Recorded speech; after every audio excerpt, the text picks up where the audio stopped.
Hello friends, in the video la நம்ம வந்து ரசம் பத்தி தான் பார்க்க போறோம்.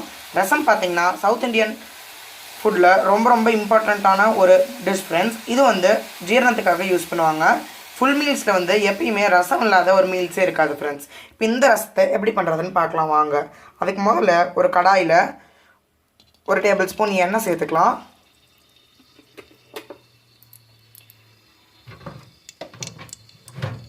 எண்ணெய் நல்லா சூடானதுக்கு அப்புறமா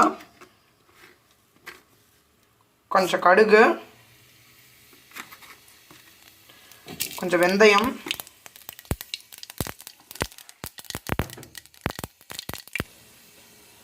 ஒரு கருவேப்பிலை கருக்கு,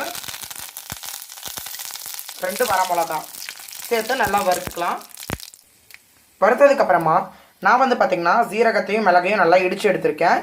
நீங்கள் பவுடராக கூட சேர்த்துக்கலாம். இதை சேர்த்து நல்லா மிக்ஸ் பண்ணிக்கலாம். அடுத்தது 2 தக்காளியை மிக்ஸி ஜாரில் போட்டு நல்லா அடிச்சு எடுத்துருக்கேன். இதை சேர்த்துக்கலாம். இதையும் நல்லா மிக்ஸ் பண்ணி எடுத்துக்கலாம்.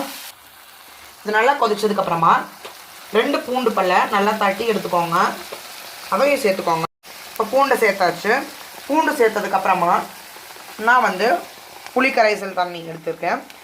நான் வந்து இன்றைக்கி தக்காளி ரசம் பண்ணுறதுனால தக்காளி தண்ணி அதிகமாகவும் புளி தண்ணி கம்மியாகவும் எடுத்திருக்கேன். நீங்கள் புளி ரசம் பண்ணுறதா இருந்தால் புளி தண்ணி அதிகமாகவும் தக்காளி சாறு கம்மியாகவும் இருக்கணும். இதை சேர்த்துட்டு நம்ம மசாலாலாம் சேர்த்துக்கலாம். ஒரு 1/2 டேபிள்ஸ்பூன் கொத்தமல்லி தூள்,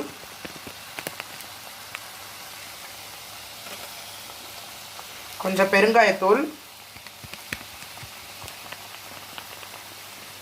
கொஞ்சம் ரசப்பொடி சேர்த்து நல்லா கிளறி விட்டுக்கலாம்.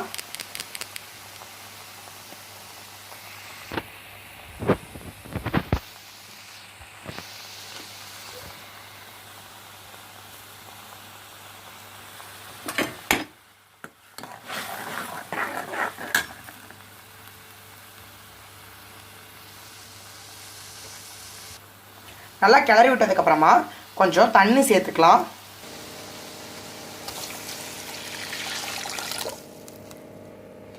தண்ணி சேர்த்ததுக்கப்புறமா உப்பு சேர்த்துக்கோங்க. ஏன்னா அப்போ தான் உப்போட அளவு வந்து நம்ம கரெக்டாக சேர்த்துக்க முடியும்.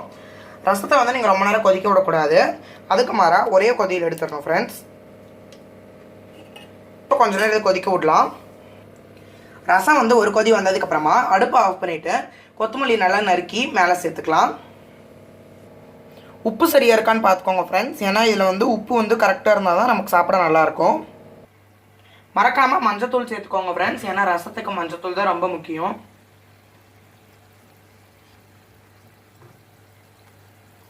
இப்போ பார்த்தீங்கன்னா லைட்டாக சைட்லலாம் பபுள்ஸ் வர ஆரம்பிச்சிருக்கு. அப்படின்னா கொதிக்க ஆரம்பிச்சிருச்சுன்னு அர்த்தம். இப்போ இன்னும் ஒரு 2-3 நிமிஷத்தில் வந்து இதை அடுப்பை ஆஃப் பண்ணிக்கலாம். இப்போ ஒரு கொதி வந்துருச்சு. அதனால் இப்போ நம்ம அடுப்பை ஆஃப் பண்ணிக்கலாம்.